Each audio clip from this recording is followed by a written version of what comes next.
Cek. Bismillah, Assalamualaikum warahmatullahi wabarakatuh. Alhamdulillah, wassalatu wassalamu ala rasulillah, amma ba'd.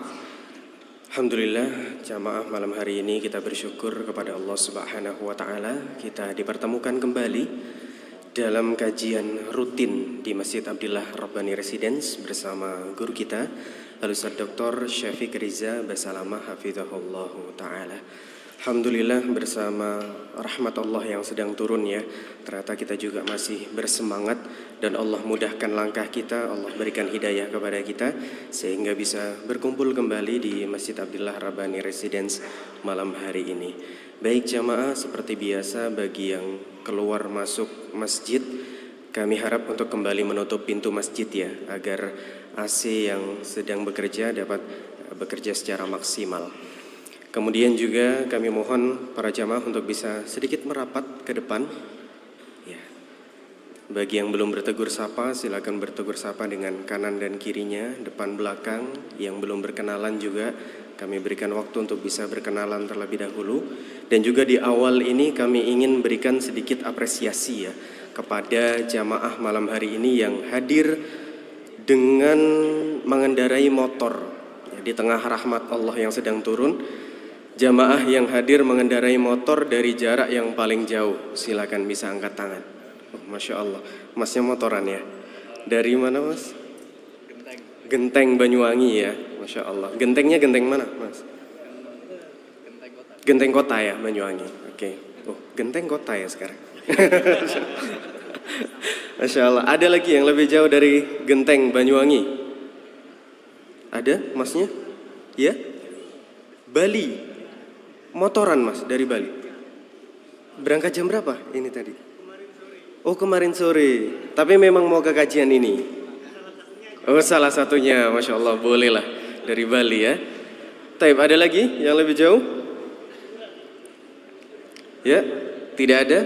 Taib, kami berikan sedikit voucher ini untuk bisa bawa pulang nanti setelah kajian berlangsung ya, bisa ditukarkan. Minta tolong. Ditukarnya di mana? Di nasi goreng terdekat. Ya, standnya yang warna kuning ya. Barakallahu fikum. Baik jamaah sekalian, malam hari ini adalah kajian tematik kembali ya, bertepatan dengan salah satu penanggalan yang mungkin kita tahu juga.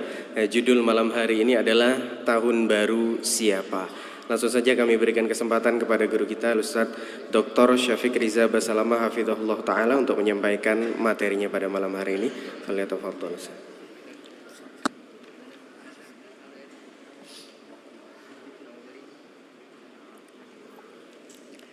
Assalamualaikum warahmatullahi wabarakatuh.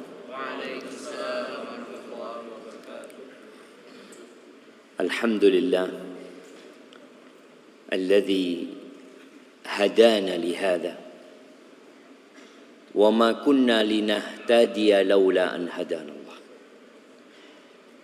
Segala puji bagi Allah Jalla Jalaluh yang telah memberikan petunjuknya kepada kita, yang memang kita senantiasa meminta dan memohon petunjuk tersebut. Kita tidak pernah berhenti mengatakan ihdinas siratal mustaqim. Dan Allah memberikan petunjuk kepada kita yang kalau bukan karena kebaikan Allah, kita nggak akan pernah ngerti mana yang hak dan mana yang batil. Kita tidak akan berbondong-bondong datang ke masjid ini, nggak bakalan.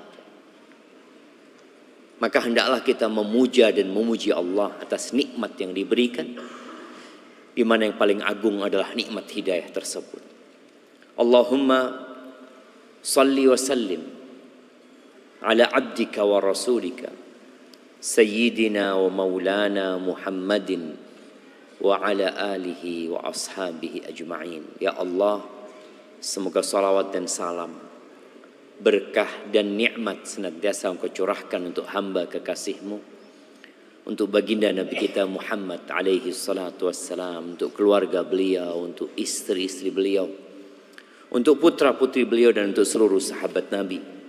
Semoga Allah meridhai kita bersama mereka. Amma ba'd, Allahumma anfa'na bima 'allamtana wa 'allimna ma yanfa'una wa zidna ilman.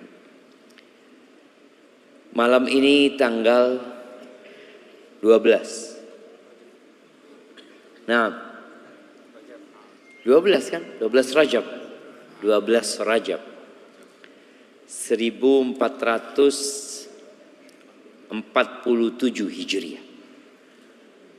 Yang bertepatan dengan malam 1. Malam 1. Besok tanggal 1. Iya, bertepatan dengan malam tahun baru. Yang sepertinya kebanyakan umat manusia di muka bumi ini, bahkan kalau nggak salah umat Islam pun sedang mempersiapkan diri. Kalau tadi ana lihat ada yang mulai jual ikan segar di pinggir jalan, ya. Yang pemandangan itu nggak pernah ada sebenarnya gitu. Ramai orangnya. Ikan apa biasanya yang antum bakarnya? Mujair, ya, nila, ikan mas juga. Dan ana mulai lihat juga, tapi alhamdulillah nggak seperti tahun lalu. Ana lihat penjual-penjual trompet mulai berjejeran di pinggir jalan. Entah persiapan apa lagi ana nggak tahu. Mungkin yang datang dari jauh melihat sepanjang jalan yang dipersiapkan oleh masyarakat. Sebelumnya tadi sudah disampaikan oleh MC kita, antum udah kenalan nggak? Antum males kenalan jamaah. Bertegur sapa aja enggak? Baik, anak mau tanya yang pakai baju liris-liris itu. Iya antum. Udah kenal sama yang kanan antum? Enggak kan? Enggak belum. Ayo kenalan dulu semuanya. Kenalan, kenalkan diri antum. Jangan tanya, tapi kenalkan diri antum. Ayo semuanya jamaah. Ibu-ibu juga. Ibu-ibu. Kenalkan diri antum. Ana fulan. Dari makan ini kemudian sebutkan profesi antum.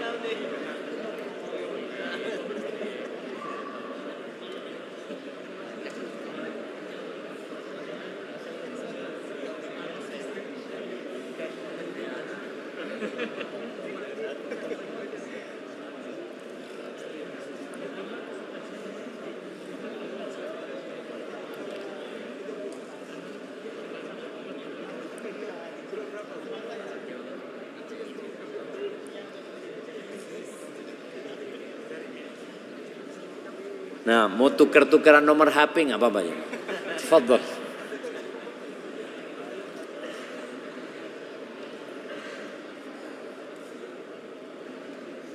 Sudah? Sudah apa belum? Ada yang belum lihat. Ada yang tadi cuma lihat ke depan, lihat ustadznya, nggak lihat kanan kiri. Tapi ala kulli hal. Ana alhamdulillah bagian kiri ana ini sudah tertib ya, jarang yang bersandar. Bagian kanan masih banyak yang bersandar jemaah. Tapi nggak apa-apa, kita husnudzon. Mungkin punggungnya sakit jemaah. Nah, kita berhusnudzon ya. Merapat suruh merapat, tetap tidak merapat. Ala kulli hal. Ahibati fillah. Dunia ini penjara buat orang beriman. Ad-dunya sijnul mu'min wa jannatul kafir. Itu kata Nabi alaihissalatu wassalam. Dunia ini penjara buat orang beriman. Kenapa disebut penjara? Karena banyak aturan yang mengekang mungkin. Kita tidak bisa bergerak semau kita. Orang beriman. Ada rambu-rambu. Ada teralis. Ada pagar. Ada tembok. Kadangkala juga ada kawat berduri yang membuat kita tidak bisa bergerak semau kita. Itu buat orang yang beriman. Yang tentunya hal ini berbeda dengan kondisi orang kafir. Wa jannatul kafir. Surganya orang-orang kafir. Mungkin salah satu yang menyebabkan orang kafir itu banyak yang kaya melintir. Tapi banyak juga yang enggak, jemaah. Itu mereka enggak tahu dengan aturan agama.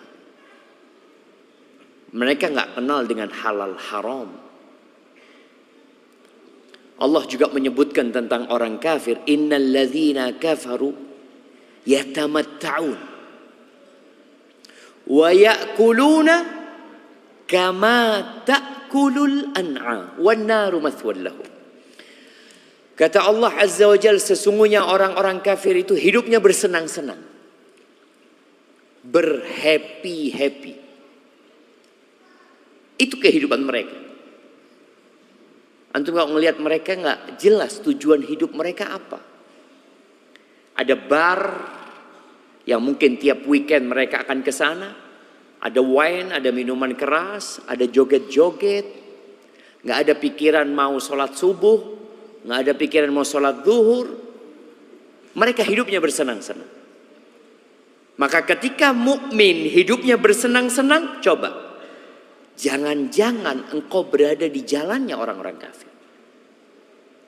Padahal doamu, ihdinas siratal mustaqim, siratal ladzina an'amta alaihim, ghairil maghdubi alaihim waladhdallin.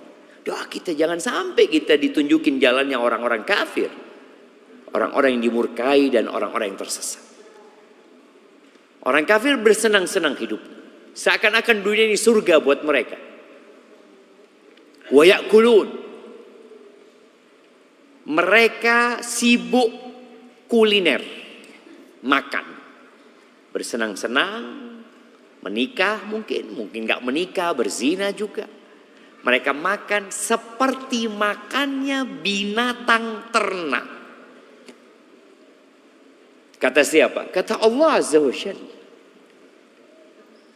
Agama kita clear ya, jelas, bisa dicek. Surat apa itu? Surat Muhammad ayat 11 kalau nggak salah. Coba nanti dicek. Seperti itu. Wan naru mathwal, terakhir tempat mereka neraka nanti. Ketika bicara tentang neraka di surat Al-A'raf ayat 50 sampai 52, Allah menceritakan sebuah obrolan antara yang dulu dunia menjadi penjara dengan obrolan yang dulu dunia menjadi surga. Dua kelompok ini sedang ngobrol, tapi mereka berada di lokasinya masing-masing. Orang-orang beriman di surga, orang-orang kafir di neraka. Apa kata Allah?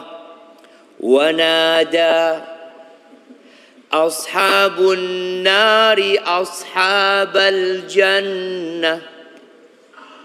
Penghuni neraka itu menyeru para penghuni surga. Bukan ngobrol sebenarnya. Mereka menyeru, mereka mengangkat suara agar yang di surga dengar dengan suara mereka. Ini yang mereka dulunya hidup di dunia bak surga, lalu mereka menyeru orang-orang yang hidupnya dulu bak di penjara. Apa yang mereka pinta dari penghuni surga? An afidu alaina minal ma. Kata mereka, berikan kepada kami air. Air. Kasih kami air. Seteguk air saja. Au mimma razaqakumullah. Atau makanan apa saja. Bayangin coba. Yang dahulunya mereka hidup bersenang-senang di dunia, makan semau mereka, minum seenak mereka, pada saat nanti mereka minta seteguk air atau apa saja yang bisa dimakan, karena makanan mereka dhari'.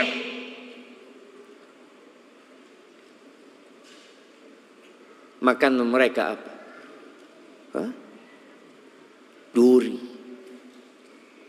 Minuman mereka apa? Air yang panas, timah yang panas, yang kalau mereka minum meleleh, usus mereka terburai. la yamutu fiha wa la yahya. Mereka tidak hidup sehingga bisa menikmati hidup yang dulu mereka hidup bersenang-senang saja. Mereka juga nggak bisa mati, ingin mengakhiri penderitaan mereka. Apa jawab orang-orang yang dulu hidup seperti di penjara?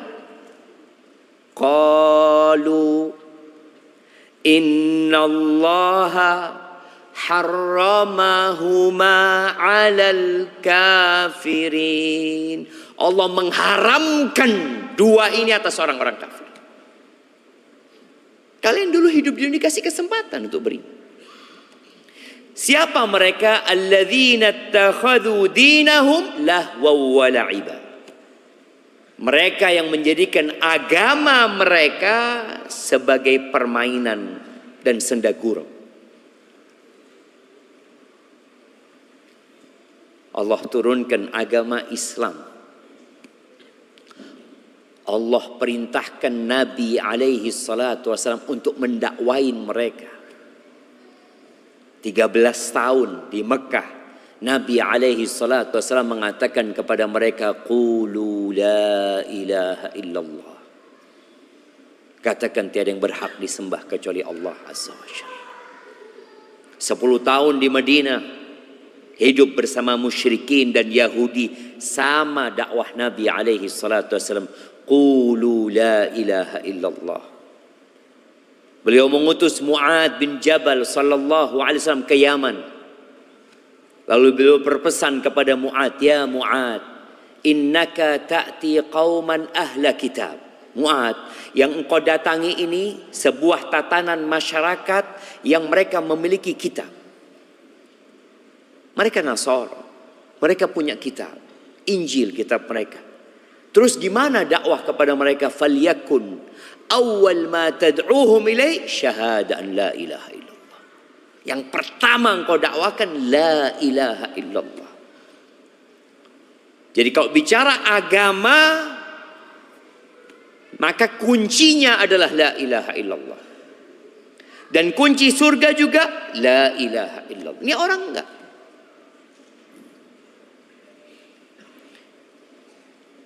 Wa gharrathumul hayatud dunya. Mereka agama tidak dipedulikan. Agama hanya kalau ya mungkin dibutuhkan saja sama mereka. Dan mereka tertipu dengan kehidupan dunia. Fal yauma nansahum. Maka hari ini kami melupakan mereka, kata Allah. Ya, ini kami tinggalkan mereka. Kama nasu liqa'a yaumihim hadza. Sebagaimana mereka tatkala hidup di dunia, mereka lupa dengan perjumpaan hari ini. Wa ma kanu bi ayatina yajhadun. Ayat-ayat kami turun kepada mereka, mereka ingkari. Dibacakan Al-Quran kepada mereka. Kita lihat Al-Quran sekarang diterjemahkan kepada hampir semua bahasa.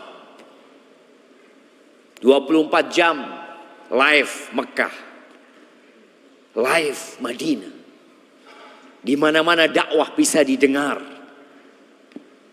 Tapi mereka ingkar. Lalu kata Allah, "Walaqad ji'nahum bikitabin fassalnahu ala ilmin hudan wa rahmah." Kami telah datang kepada mereka dengan kitab, ini Al-Quran. Yang kata Allah, kami detailkan perkara-perkara yang dibutuhkan manusia di atas ilmu sebagai petunjuk dan rahmat. Hudan wa rahmah buat siapa? Liqaumi yu'minun, buat orang yang mau beriman. Malam ini kita kajian bukan karena malam tahun baru. Kita kajian karena memang tiap Rabu kita kajian. Ya kita biasa aja. Ada apa malam ini? Ya ada kajian. Habis kajian ya pulang gitu kan. Dan menjadi orang baik di tengah orang-orang yang rusak. Ya mungkin ada yang suka. Tapi banyak yang gak suka. Ketika antum mengajak orang lain untuk baik. Di surat Al-Mutaffifin ya, di ayat 29 sampai akhir ya, Allah mengatakan innal ladzina ajramu kanu minal ladzina amanu yadhakun. Sesungguhnya orang-orang pelaku dosa itu adalah orang-orang yang dahulunya ketika hidup di dunia mereka suka menertawakan orang beriman. Ditertawakan orang beriman, yang kolot, yang kaku kayak kanebo kering, nggak bisa. Nah, apa sih? Iya, mereka suka menertawakan. Ketika orang beriman memegang prinsip hidup mereka, menjadikan agama sebagai pedoman mereka, ditertawakan. Wa idza marru bihim yataghamazun. Nih orang-orang nih, kalau melewatin orang beriman, mereka saling melirik, mengedipkan mata. Membuli orang-orang beriman. Wa idzan qalabu ila ahlihim inqalabu fakihin. Kalau mereka pulang ke keluarganya, ke grup mereka, ketawa-ketawa, menertawakan orang-orang yang beriman. Kok ada ya orang-orang kolot, padahal kita sudah 2000 berapa? 2025, mau masuk 2026. Nggak tahu kita sekarang 1447 Hijri, nggak tahu. Wa idza ra'auhum, kalau melihat orang-orang beriman, apa kata mereka? Qalu inna haula'i ladallun. Mereka orang-orang tersesat. Kesian orang-orang ini. Wa ma ursilu alaihim hafiz. Sampai akhir ayat antum bisa baca nanti. Itu sebagai muqaddimah. Supaya kita faham menjadi orang beriman itu butuh perjuangan. Antum harus meninggalkan banyak kesenangan. Di saat orang happy-happy, anak kenapa sih kok nggak boleh sih? Tadi ini tahun barunya siapa gitu. Anak membaca sebuah artikel ya. Yang artikel ini ditulis sepertinya di akhir 2024 atau di awal 2025. Ditulis oleh Rita Wahyu Wulandari.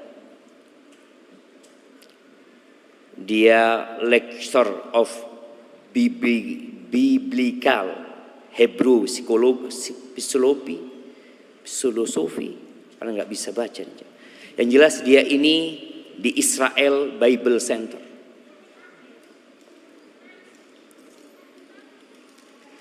Dia menulis tentang sejarah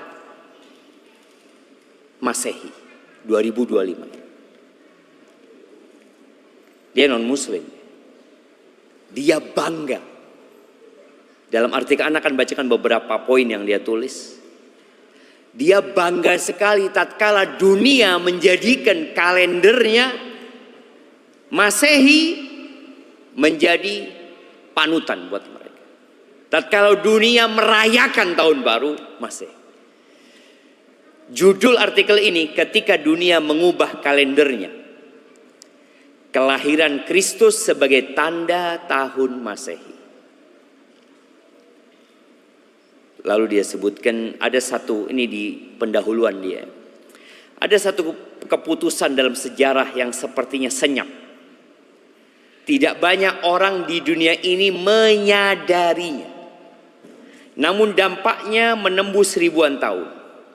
Keputusan yang membuat seluruh dunia, dari tahta suci Vatikan di Roma hingga ke padang pasir Arab, dari kuil-kuil di Asia sampai kota-kota modern seluruh dunia yang tidak mengenal Allah hari ini, ada satu sistem penanda waktu yang menandai waktu dengan satu pusat yang sama. Tahun ini disebut 2025 Masehi. Tapi Masehi, Mesias dari siapa? Kata dia. Dia ingin membuat orang, lu antum tuh menyebut Masehi itu siapa? Kemudian dia katakan yang lebih ajaib lagi, bahkan mereka yang tidak percaya kepadanya, kepada Tuhan, seorang ateis sekalipun menghitung hari-harinya dengan kalender yang ditandai oleh kelahiran Kristus. kalender Masehi, kalender Anno Domini. Anno Domini tahun Tuhan kita. Dunia ini entah sadar atau tidak, kata dia, bernafas dalam ritme waktu gereja. Kita perlu menyadarkan umat Islam.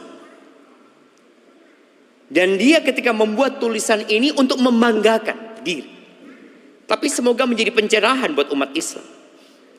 Lalu dia mengatakan bagaimana mungkin sebuah kalender rohani menjadi kalender global.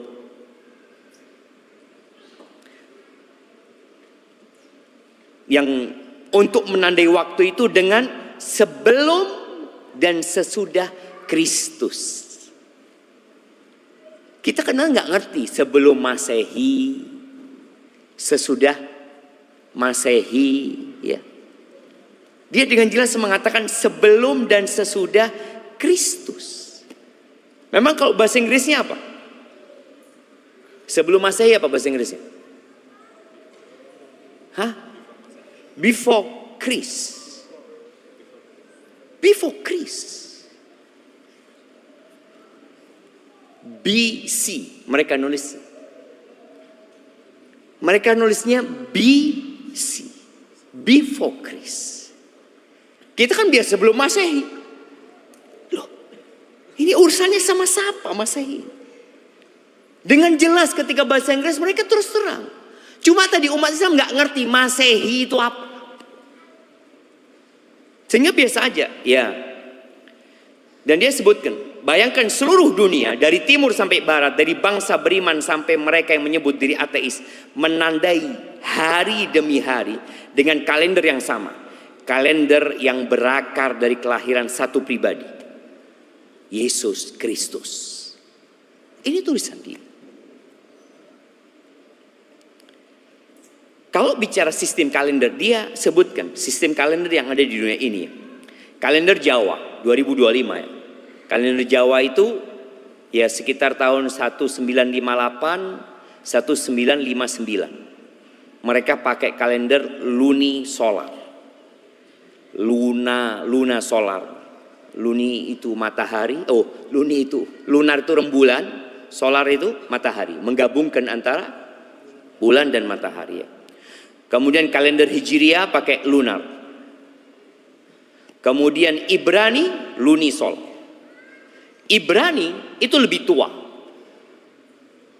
Sekarang itu atau tahun 2025 buat mereka adalah tahun 5786. Kalender Cina lunisolar juga. Tahun 4723. Yunani sekarang 2785-86. Lunisolar mereka. Ada Romulus, ada Julian. Kalender Julian ini nanti yang akan berkembang menjadi Gregorian ya. Semoga Anda tidak salah bacanya.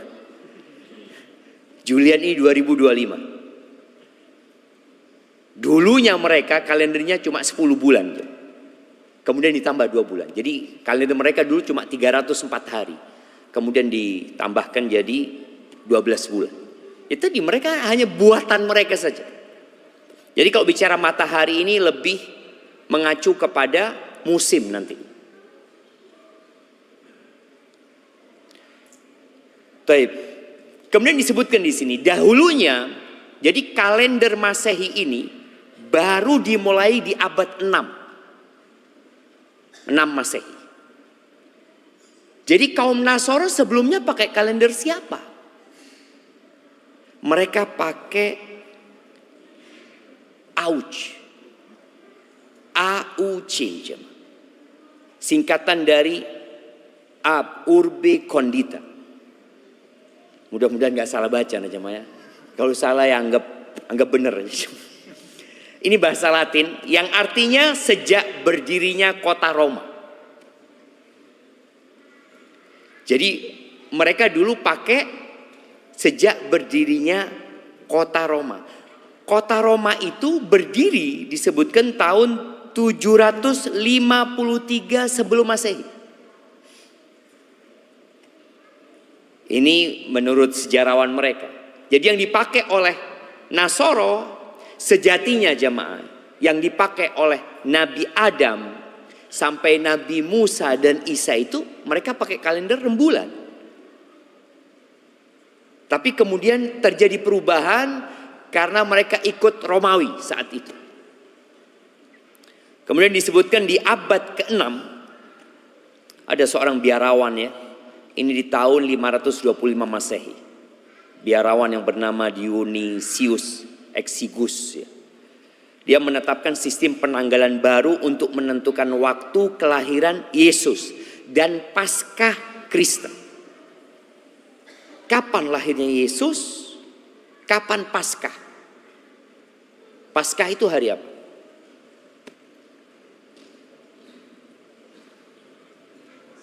Paskah itu lebih penting daripada hari kelahiran Yesus dalam mereka.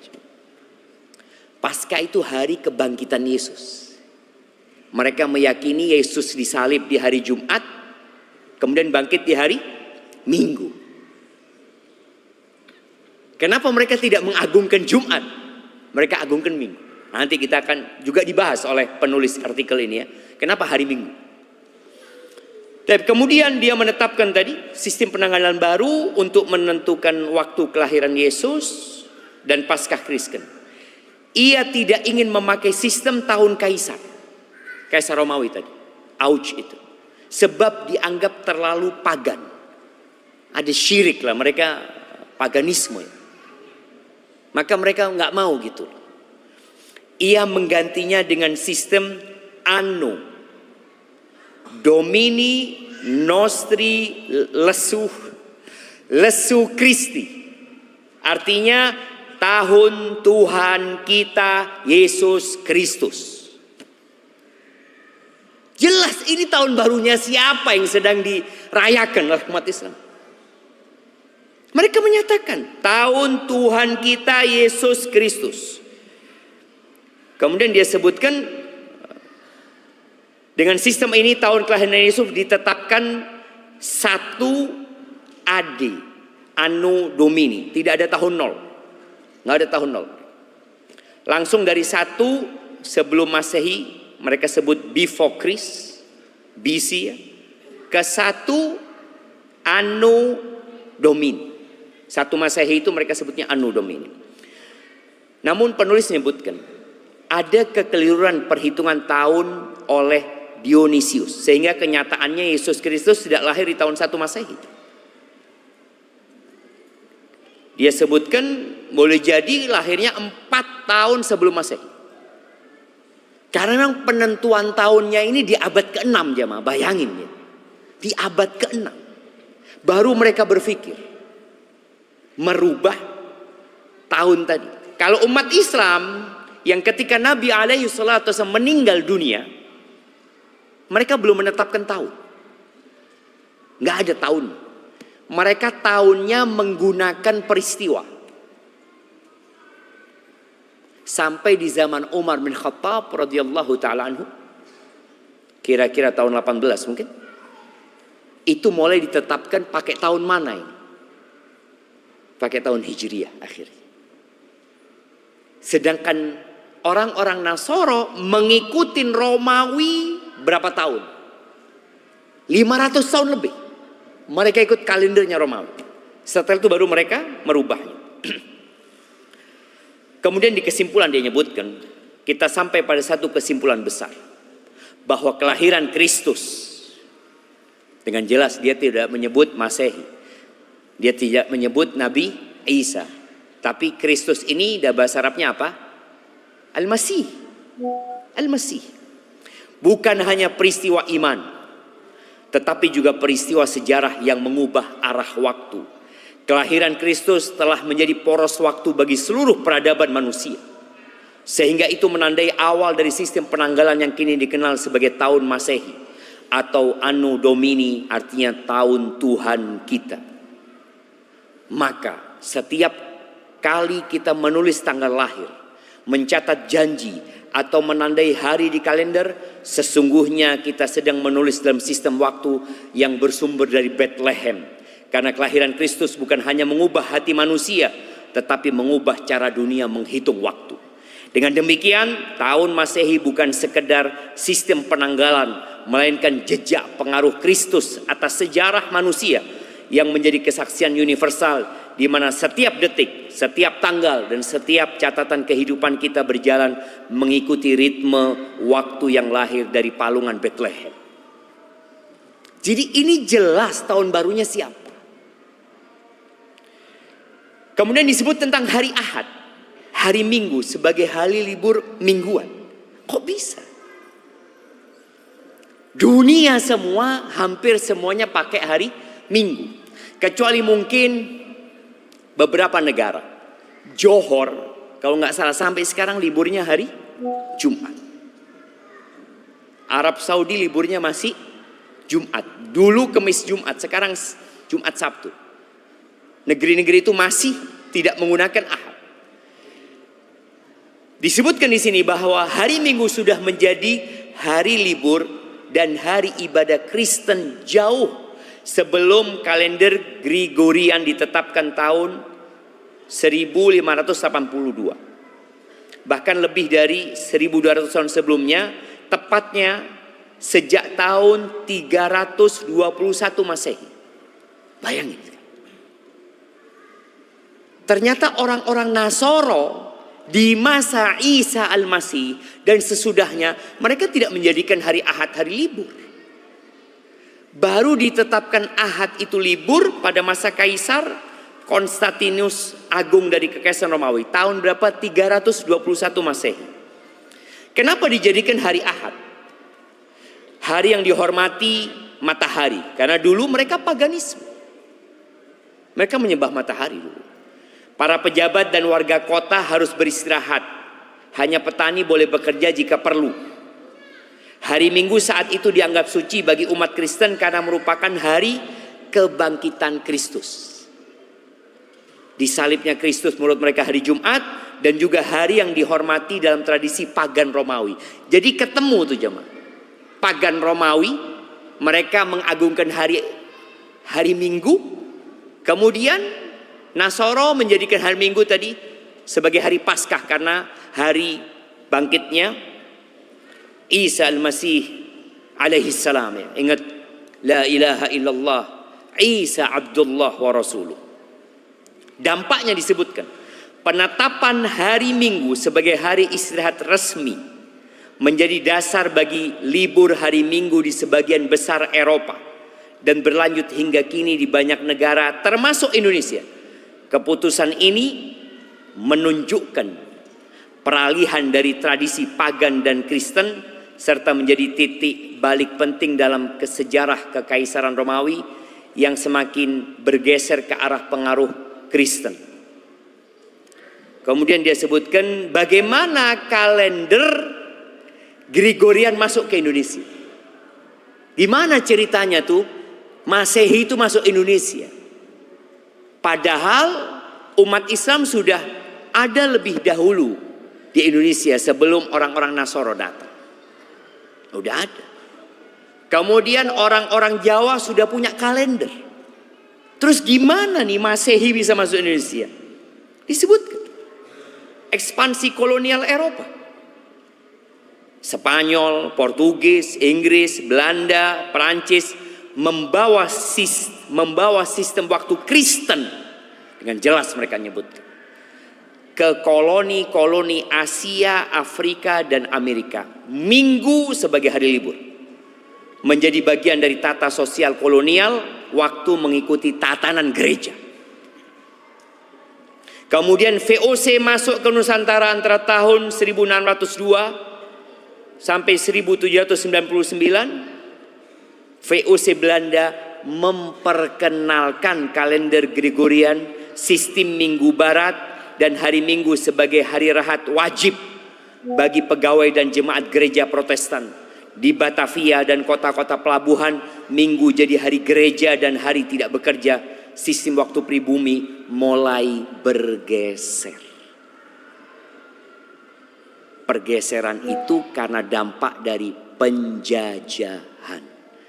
Makanya kalau dikatakan penjajah itu bawa 3G. Apa?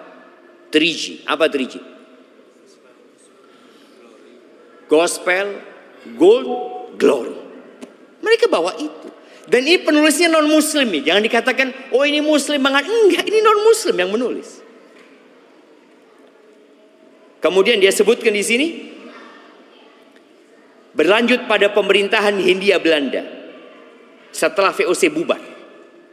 Jadi VOC itu kan sebenarnya pedagang dulu jamaah, perusahaannya.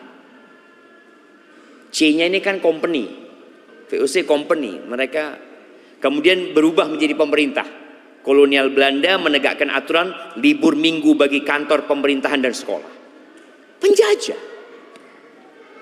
Ritme waktu kolonial, kerja pada hari Senin sampai Sabtu, libur pada hari Minggu menjadi pola baku masyarakat urban. Kemudian disebutkan datangnya para misionaris dan pendidikan abad 19 dari Eropa, sekolah misi Katolik dan Protestan di Nusantara menggunakan kalender Gregorian dan Minggu sebagai hari ibadah Kristen. Padahal mayoritas Muslim, tapi liburnya Minggu.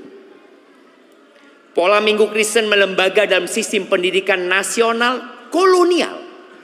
Ini benar-benar sisa-sisa Belanda. Pada awal Republik Indonesia sampai sekarang, Indonesia mewarisi sistem kalender Gregorian dan jadwal kerja kolonial Senin sampai Sabtu, Minggu libur. Kemudian dia sebutkan terjadi perubahan 1950 diperluas jadi Sabtu setengah hari, lalu akhir pekan Sabtu Minggu. Ritme waktu Kristen menjadi ritme nasional dan global. Diterima, kata dia, tanpa dasar religius eksplisit, melainkan administratif dan ekonomi. Jadi nilai pengaruh keagamannya sudah hilang. Padahal tetap, kalau umat Islam mau berpikir, loh, umat Islam itu kan liburnya hari Jumat seharusnya, hari ibadah mereka. Nggak bisa mereka. Di saat kolonial itu membawa istri anaknya ke gereja di hari Ahad, Muslim hari Jumat tetap kerja. Nggak bisa bapak bawa anaknya Jumatan, karena bapaknya kerja di mana, anaknya sekolah di mana. Jadi mungkin berpikir, oh ini hanya administratif. Iya, tapi akan berdampak kepada keagamaan itu. Kalau bicara mayoritas, ya mayoritas Muslim. Tapi karena tadi mereka nggak tahu dengan kalender ini, kalendernya siapa. Jadi menyebarnya kalender Masehi ini, itu dominasi Romawi Kristen, gereja Eropa, kolonialisme, sistem pendidikan dan ekonomi modern. Tapi jangan sampai karena ini sudah menyebar kemana-mana kemudian kita tunduk dan merasa ini sebuah kebenaran. Enggak. Kalender yang benar adalah kalender yang ditetapkan oleh Allah Azza wa Jalla. Dan Allah mengatakan di surat Al-An'am ayat 16 ya. Wa in tuti aktsara man fil ardi yudhilluka an sabil. Jika engkau mengikuti kebanyakan manusia di bumi ini saya mereka akan menyesatkanmu dari jalan Allah Azza wa Jalla. Pasti tersesat kita jawab. Mengikuti kebanyakan orang itu tersesat. Jadi yang diikutin itu kebenaran. Jadi titik masalahnya, kalender ini bukan kalender milik kita, tapi dirayakan seperti milik kita. Ini kan yang ironis sekali. Tapi kita dengarkan azan dulu.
Allahumma salli wa sallim ala nabiyina Muhammad.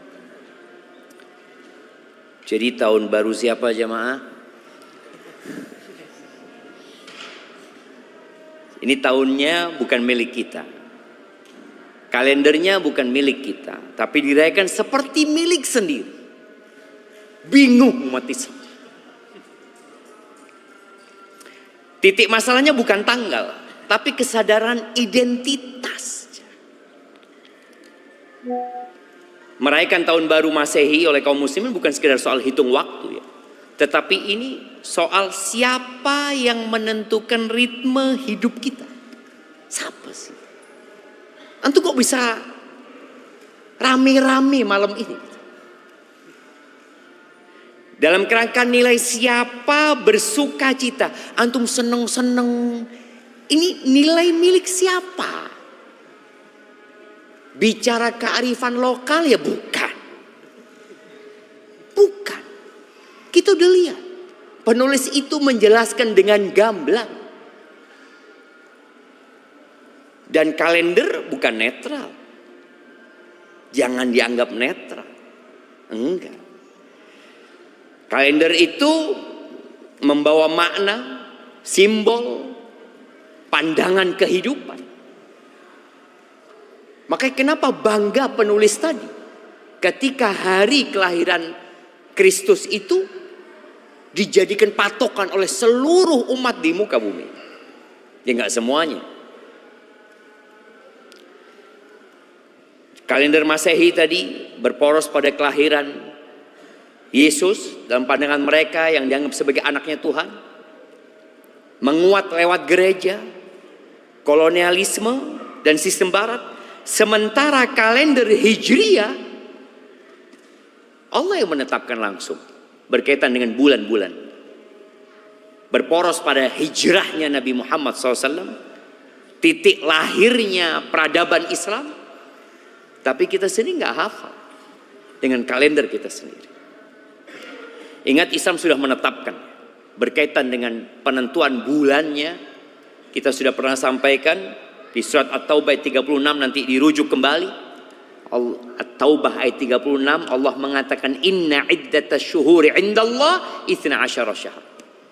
Perhitungan bulan di sisi Allah itu 12 bulan. Yauma fi kitabillah yauma khalaqas samawati wal ard. Itu ada di ketetapan Allah. Di Lauhul Mahfuz ada. Pada hari penciptaan langit dan bumi sudah ditetapkan 12 bulan. Minha arba'atun hurum. Dari 12 bulan itu ada 4 bulan haram. Makanya kalau kita lihat penentuan puasa pakai apa? Ya, hijrah. Kita puasa insya Allah kapan? 1 Ramadan. 1 Ramadan. Terus Idul Fitri kapan? 1 Syawal. Nggak akan pernah berubah. Tapi kalau antum hidup dengan kalender Masehi, selalu berubah. Kapan puasa? Februari insya Allah. Terus Lebaran? Ya, Maret lah. Idul Adha? Kapan Idul Adha? Sedangkan ketika kita sebagai muslim, Idul Adha kapan? 10 Zulhijjah. Haji itu ditetapkan dengan kalender yang ditetapkan oleh Allah dan Rasulnya. Zakat pakai hitungan apa? Hijriyah. Maka orang yang mengeluarkan zakat dengan Masehi, dia akan selalu telat mengeluarkan zakat. Selalu telat. Karena bulan-bulan Islam itu ya kira-kira 354 hari. Sedangkan Masehi 365 hari. Beda 11 hari. Oh, saya alhamdulillah Ustaz rutin mengeluarkan zakat Ustaz. Pokoknya Januari saya keluarkan zakat. Telat Bapak sudah. Dan hak orang itu ditahan. Seharusnya dia sudah dapat 11 hari yang lalu, antum tahan. Iddah pakai apa penentuannya? Hijriyah. Pakai Qamariyah ini. Kafarat pakai Qamariyah. Dan Islam tidak pernah menjadikan 1 Januari sebagai momen syar'i. Gak pernah. Dan kearifan lokal juga tidak pernah menentukan. Kau baca sejarah, gak ada. Ini penjajah yang bawa. Lahir dari gereja, jelas. Gak ada. Kalau bicara gak ada ibadah syar'i, gak ada doa khusus 1 Januari. Nggak ada syiar, nggak ada perayaan sama sekali. Long jelas-jelas tadi. Nasoro saja merayakan itu di abad ke-6. Bayangin jemaah. Mereka merayakan di abad ke-6. Kok kita kemudian ikut mereka? Jadi masalahnya bukan masalah administrasi ya. Tapi masalahnya masalah perayaan. Kalau bicara kalender Masehi untuk administrasi ya gimana? Darurat mungkin. Kebutuhan global siap, tapi usahakan setiap kali nih masjid, sekolahan, antum yang punya perusahaan, apapun yang berkaitan dengan penanggalan, tolong ketika antum menulis Masehi sebelumnya ditulis Hijriyah. Undangan-undangan pernikahan, lahiran, kalau bisa tulis Hijriyah supaya anak ini tahu penentuan umur 40 tahun itu pakai Hijriyah, nggak pakai Masehi. Jadi yang jadi masalah itu menjadikan momentum selebrasi perayaan ya. Kenapa kok nggak boleh? Tadi bukan kalender kita. Kita pun di kalender umat Islam tidak merayakan perayaan sebenarnya. Ya boleh jadi Ustaz, karena kebanyakan orang nggak tahu juga gitu. Nggak ada syariat merayakan juga nggak ada. Tapi paling nggak kita tahu kita sudah ganti tahun Hijriyah 1446, 1440. Jadi kita tahu kita berada di akhir tahun Dzulhijjah. Sebagian kita nggak tahu jemaah. Yang dia tunggu Desember.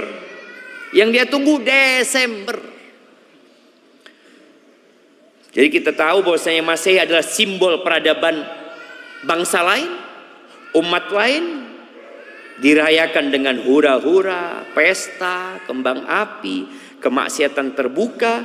Ingat, ini bukan netral budaya, enggak cuman. Ini asimilasi nilai. Ada penyerapan nilai dari orang-orang non-muslim. Kita bicara di hadapan umat Islam. Yang kita dakwain umat Islam. Nasoro mau merayakan, lu tafadhol. Mereka sudah nulis di mana-mana selamat Natal dan tahun baru mereka. Itu ucapan bukan untuk umat Islam. Tapi kita ikut, ya, selamat tahun baru juga itu. Loh.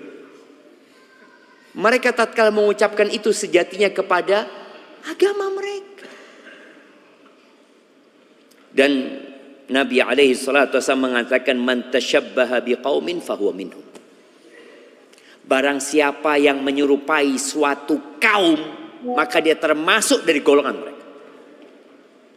Para ulama menyebutkan bahwa yang terkecil dari yang dapat dipahami dari hadis ini adalah pengharaman mengikuti mereka. Oke, memang kita tidak meyakini dengan Yesus sebagai anak Tuhan, tapi kita hanya ikut merayakan, nggak boleh. Udah jelas sekali ini tahun barunya mereka, engkau tetap ngikuti. Maka Nabi SAW mengatakan, man tashabbaha biqaumin fahuwa minhum. Dan kita memang disebutkan akan mengikuti orang-orang sebelum Islam ini, ya. Jadi ahibati fillah, semoga kajian kita bisa menyadarkan kita. Dan antum juga bisa sampaikan kepada kerabat, keluarga. Tadi artikel itu silahkan disebarkan kepada umat Islam supaya umat Islam tahu, ini loh yang nulis bukan muslim, yang nulis non muslim. Dan dia menyatakan bahwasanya ini tahun barunya mereka, bukan kita. Hadza wallahu a'lam bissawab. Itu yang dapat Anda sampaikan. Kurang lebihnya mohon maaf. Kalau ada pertanyaan coba kita lihat. Bismillah. Dengan adanya kalender Masehi, apa yang harus dilakukan untuk bisa membumikan kalender Hijriah? Tadi Anda sudah sebutkan, ya, beberapa yang harus dilakukan. Yang pertama adalah kita sendiri menghafal kalender Hijriah itu. Sehingga dengan cara itu kita akan mengetahui kapan dianjurkan puasa tengah bulan.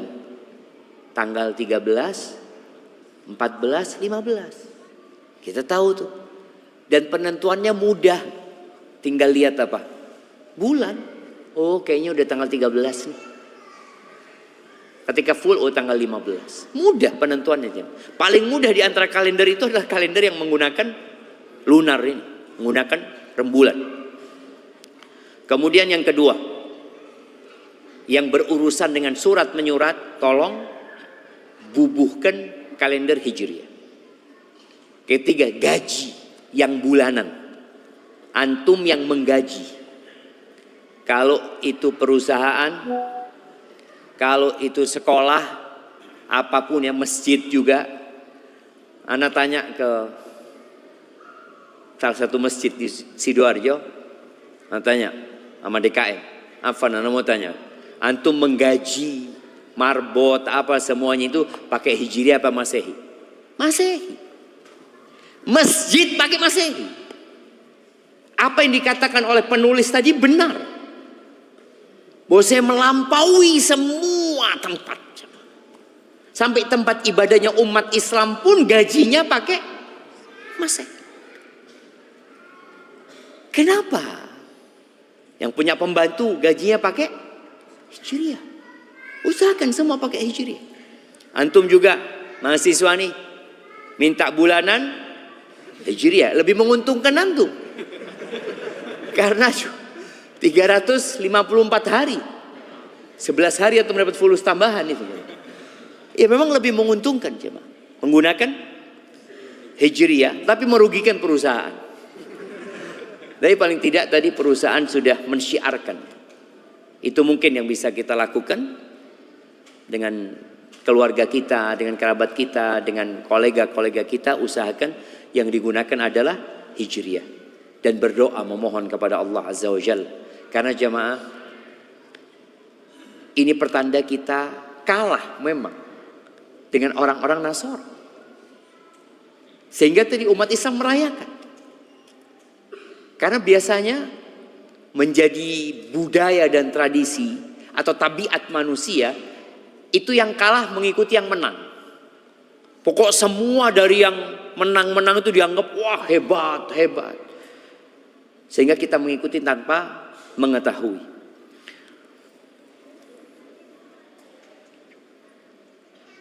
Assalamualaikum Ustaz, izin bertanya.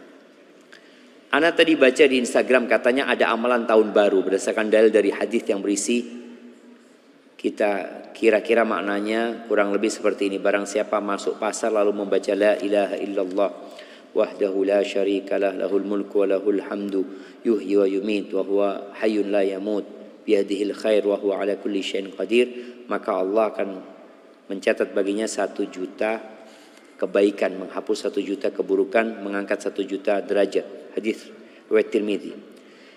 Amalan membaca lafaz di atas jika dibaca pukul 00 maka akan mendapat ganjarannya. Dikiaskan dengan keadaan pada pukul tersebut banyak orang lupa Allah seperti orang di pasar, dan amalan tersebut berlandaskan kaidah fikih al-hukmu yaduru ma'illati. Bagaimana hukum amalan tersebut? Ya Allah, suruh tidur jemaah.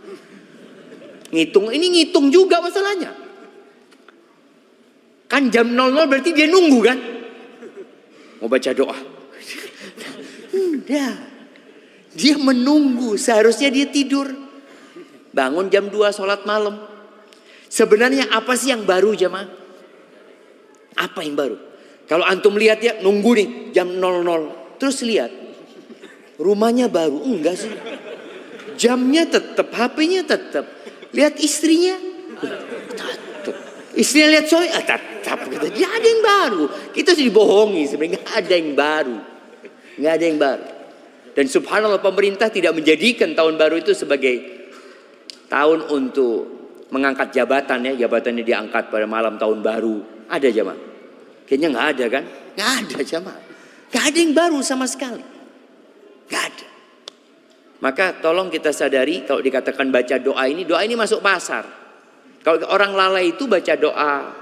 Gini sebenarnya. Di saat-saat orang lalai, ibadah itu akan lebih bernilai di sisi Allah Azza wa Jalla. Di waktu-waktu lalai.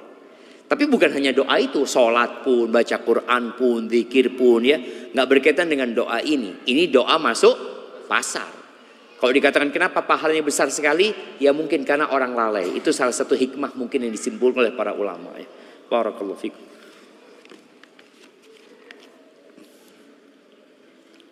Bismillah. Assalamualaikum warahmatullahi wabarakatuh. Waalaikumsalam warahmatullahi wabarakatuh. Semoga Ustaz Syafiq sekeluarga selalu dalam lindungan Allah Subhanahu wa taala. Amin. Izin bertanya dan mohon nasihatnya Ustaz. Umur saya dan pasangan 40 tahun. Insyaallah tahun depan siap untuk mendaftarkan haji reguler. Apa masih jatuh wajib? Karena masa antrian 26 tahun lagi.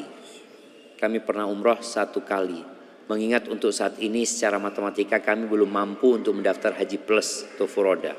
Mohon pencerahannya karena nasihat Ustadz akan sangat mempengaruhi pengambilan keputusan kami dalam waktu dekat. Terima kasih, jazakallah. Jadi kalau umur 40 tahun tambah 26, 66. Terus gimana? Ya antum daftar. Ketika antum mampu daftar. Kemarin kita sempat berbincang di Dewan Fatwa berkaitan dengan kemampuan ini. Kemampuan itu menjadi wajib bagi antum ketika antum mampu untuk berangkat dengan haji reguler. Bukan mampu bayar DP. Karena orang yang mampu bayar DP berarti dia belum wajib. Kenapa belum wajib? Allah Azza wa Jalla mengatakan walillahi 'alan nasi hajjul baiti Man istata'a ilaihi sabila. Bagi yang mampu, engkau nggak mampu, berarti nggak wajib daftar, nggak wajib. Tapi mau daftar nggak apa-apa.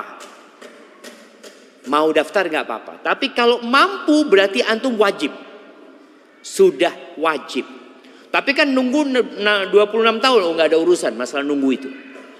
Karena kondisinya seperti itu, tapi antum sudah wajib. Karena punya uang untuk berhaji. Kalau dikatakan tadi enggak, ana belum wajib sebenarnya Ustaz. Ana enggak mau daftar tahun ini, enggak apa-apa. Tapi kalau antum, ana sudah cukup Ustaz.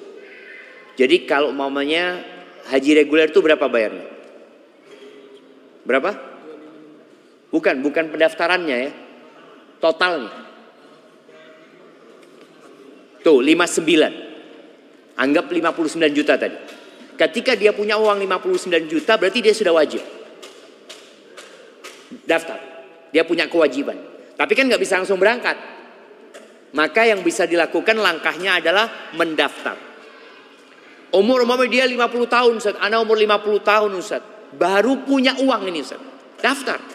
Tapi nunggunya 26 tahun. Nggak ada urusan. Insya Allah antum kalau mati sebelum itu udah dapat pahala haji tadi.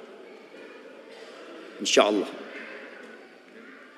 Terus Ustaz, kalau anak sakit, berharap sehat lah. Berharap umur panjang. Jadi kalau umur 50 tahun daftar, nunggu 26 tahun berarti 76. Khairun nas man tala umruhu wa hasuna amaluh. Sebaik-baiknya manusia adalah yang panjang umurnya dan baik amalannya. Dan boleh jadi dengan antum daftar haji, Allah panjangkan umur antum. Ya, semoga jemaah. Seperti kita nggak tahu ya tentang masalah umur, tapi yang jelas tadi kalau antum sudah mampu untuk berhaji, maka daftar. Tadi umpamanya kalau haji plus belum mampu, ya udah jangan daftar. Tapi kalau sudah mampu haji plus, ya berangkat haji plus. Karena memang haji plus ini sebentar lagi jamaah. Sepertinya ini yang punya uang segera daftar haji plus ya. Akan lebih lama lagi ngantri. Kenapa? Karena banyak dana talangan.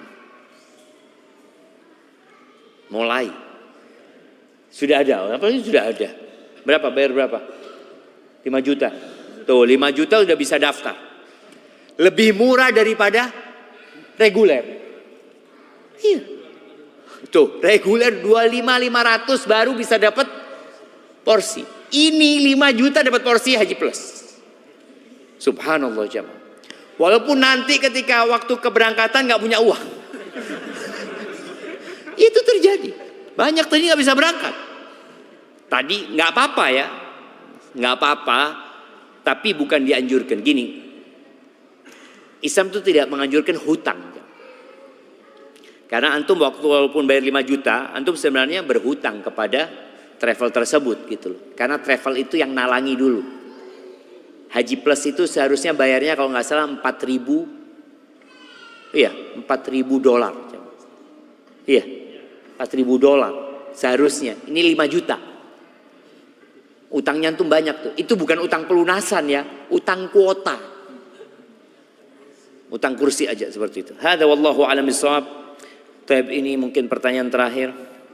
Assalamualaikum warahmatullahi wabarakatuh. Ahsanallahu ilaikum, izin bertanya dan sedikit bercerita Ustaz. Cerita ini panjang ya.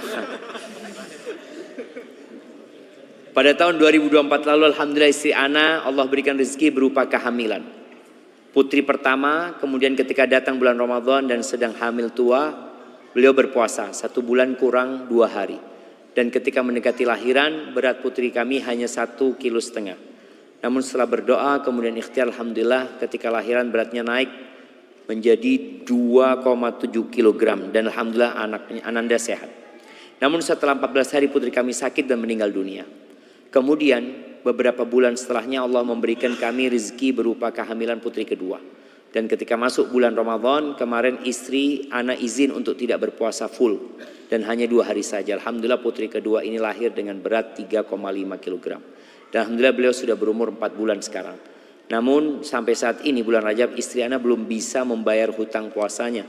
Karena jika berpuasa khawatir ASI berkurang dan mempengaruhi berat kesehatan putri kedua kami.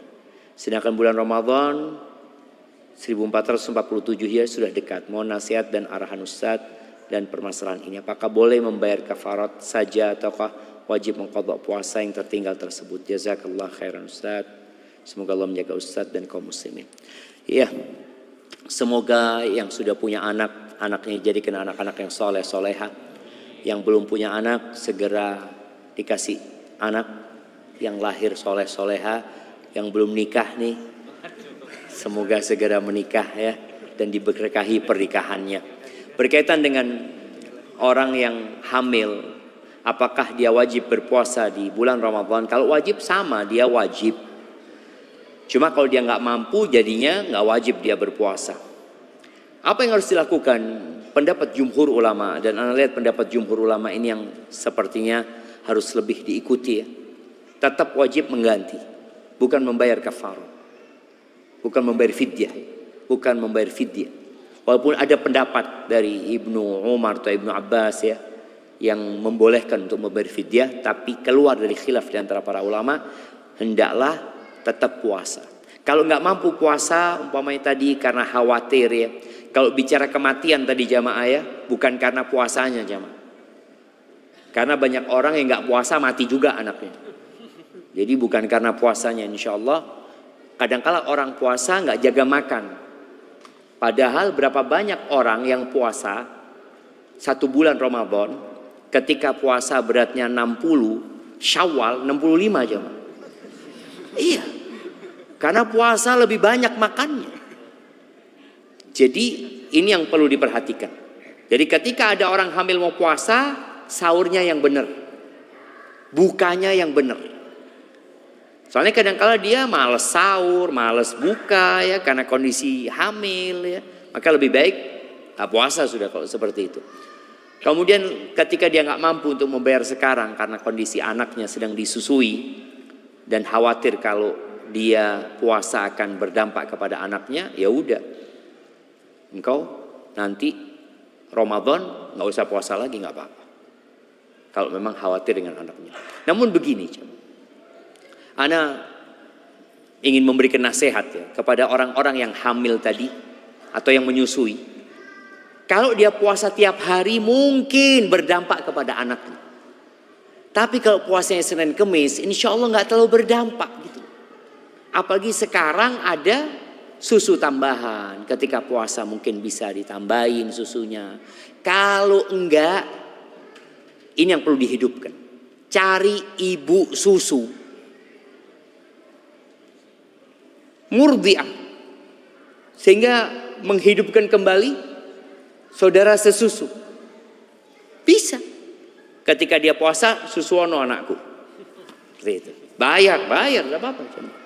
Soalnya enggak, anak itu enggak kepingin Ustaz dia minum susu sapi gitu ya.